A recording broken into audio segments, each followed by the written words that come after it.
Bharatiya Janata party के हमारे 4 उम्मीदवार खड़े हैं। हमारे आशा नाना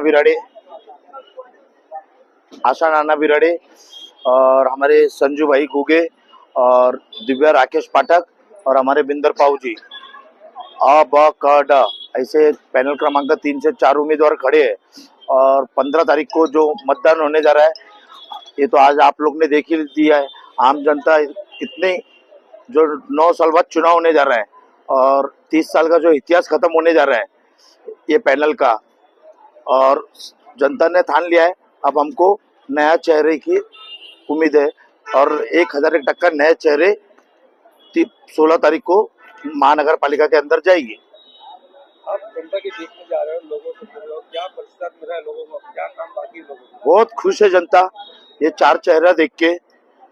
हमारे जो 2 महिला और जो 2 पुरुष है उनको देख के इतनी खुश हो गए, और चारों युवा है और इतना ये लोग का जनता खुद से बोल रही है हमको 30 साल का इतिहास खत्म करना है और अभी नहीं तो फिर कभी नहीं।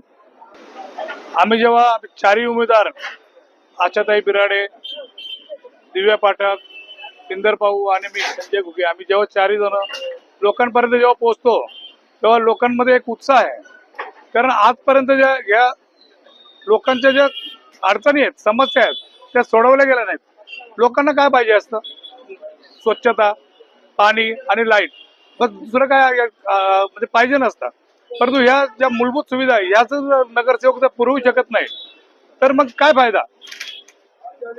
जर काही समस्या घेऊन जायचं असेल तर 2-2 तास त्यांना लटकत राहावं लागेल। आता येणार बंगल्यातून बाहेर, मग हे करणार। मग आम्ही रोडवरचे जे आहेत लोकांनी कधी हाक दिली तरी आम्ही त्यांना लगेच समोर त्यांना भेटणार अशा परिस्थिती आहे। माझ्या प्रभागात सुद्धा जेव्हा आम्ही प्रचाराला गेलो, लोकांना सांगण्याच्या पेक्षा लोकच आमच्या बरोबर प्रचाराला येत होते, असं एवढं लोकांमध्ये उत्साह आहे।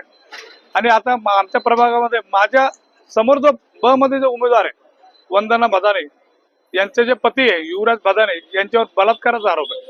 त्यांचे फर्जी डॉक्युमेंट्स म्हणून एक टर्मिनेट झालेले आहे, भ्रष्टाचारी आहे।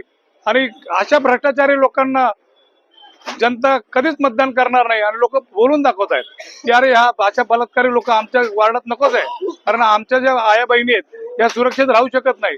यांनी महानगरपालिकेत महिला कर्मचाऱ्यांनी सुद्धा यांच्या विरोधात बऱ्याचदा तक्रारी दिलेल्या आहेत। आणि अशा जे आहेत आणि अशा लोकांना घेऊन जर तुम्ही पॅनल मध्ये बनवत असेल तर जनता नक्कीच याचा बदला घेणार। आणि येणाऱ्या 15 तारखेला सर्वांनी ठरवलेले ते कमळाच्या समोरचं बटन दाबून आणि आम्हाला 4 उमेदवारांना भरघोस मतांनी जनता विजयी करेल।